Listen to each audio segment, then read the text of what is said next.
Hello and welcome to DMX Lighting for Beginners. In this fourth and final part, I would like to show you some details about the Showted 2412 lighting desk. Once you have assigned the lights to input channels 1 to 24, you need to move on to 25 to 48. To do this, you hold down the record button and press the audio button, and the display will then show channels from 25 to 48.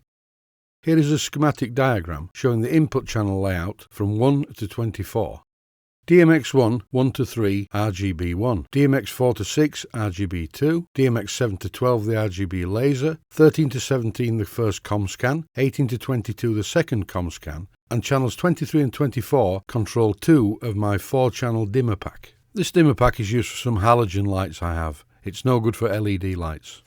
On channels 25 to 48, we have 25 and 26 for the other two channels of the dimmer pack, 27 to 34 CHAUVET 6-spot number 1, 35 to 42 for another CHAUVET 6-spot, and 43 to 48 for my MIRRAGE lights.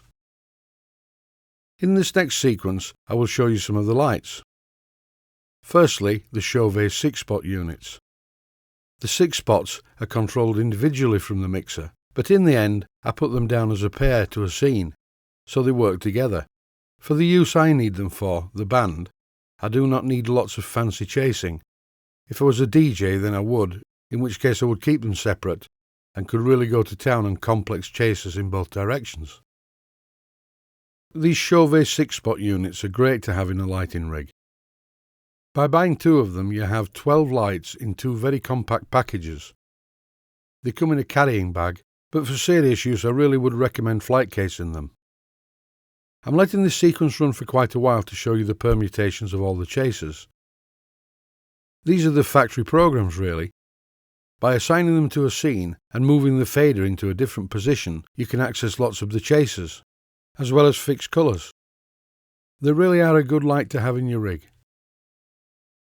This next light is called an ACME MIRRAGE. The MIRRAGE has 2 mirrors at each end and a central control unit with the light. And once again, by assigning it to a scene and just moving the scene fader up and down to different positions, you can access most of the best bits of it. I love this light, it really does look good, and it projects things onto the ground or onto a wall that look a little bit like loudspeakers. At each end of the rig and on the floor, I have some LEDJ stage wash lights. These are general purpose lights, just RGB. They're great for setting an overall atmosphere on the stage. I also have a pair of Optikinetics Solar 250 oil wheel projectors. In this final part, I'd like to look at some of the functions on the desk. The button on the extreme right is the audio button, and when this is pressed, the mixer will convert itself into a sound to light unit. Normally, you use step mode with single chase. This will cycle through the programs that are in the memories. And the speed of the chase is set by using the fader below the step button. This will cycle through the programs in the scene memories. Selecting mix chase is a better option really, it gives you more control. One bizarre thing about this desk is that the audio level fader is marked minimum. It should read maximum at the top, not minimum. As you can see, the rest of these controls are pretty self-explanatory and are well outlined in the manual. I do hope that watching these short videos has been of some use to you. Thanks for watching.